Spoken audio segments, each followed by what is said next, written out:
guys, welcome back to Cyberspace Investigations. Little Big Planet has been around since the beginning of the PS3 era as a 2.5D platformer, but ever since the third installment, it seems like something needed to shake up the formula. Media Molecule, the original developers of Little Big Planet, had already moved on to start work on their next game, Dreams, by the time Little Big Planet 2 came out.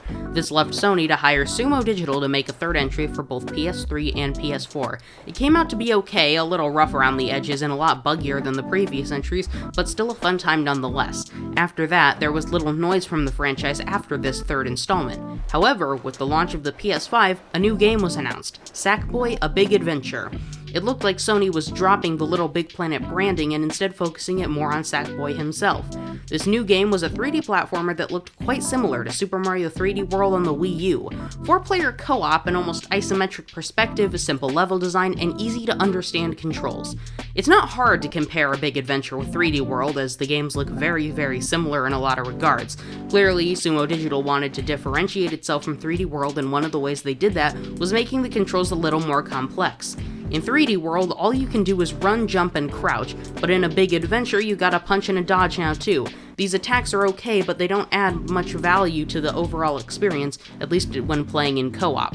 Most of my early game experience, about 1.5 worlds, was spent in co-op mode with 2 others. The rest, however, I played alone. The difference is staggering. Because each character can be customized, they all blend together a little more than I would like. This sounds like a backwards statement, but all the Sack people blend into the environment in the same way. This makes it harder than in 3D World, where Mario, Peach, Luigi, and Toad all pop out due to their more primary color-focused schemes.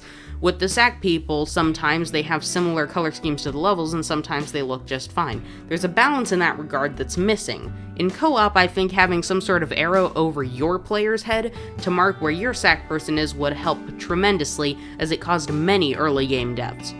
Just not realizing I was trying to control the wrong character was certainly one of the most frustrating aspects. In fact, most of what A Big Adventure takes from 3D World is the frustrating things.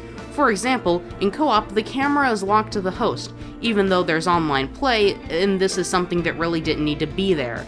What's wrong with co-op games letting the players go a little farther apart? When playing alone, the clutter and confusion mostly vanishes, with only a couple instances where this sort of blending becomes an issue.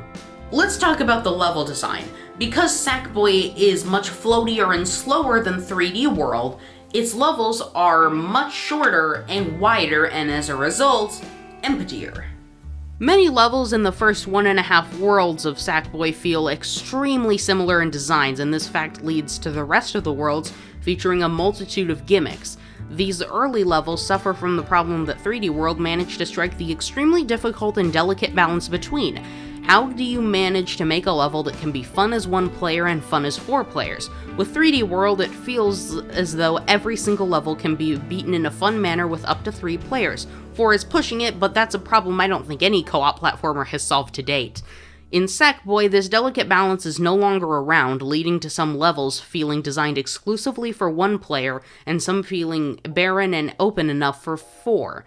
By the end of the second world, I noticed a distinct decline in the amount of levels designed for 4 players, rather focusing on more precision platforming using gimmicks and new techniques in each world. This was nicer for me, however anyone going past the World 1 mark with 3 or 4 players will run into some issues probably.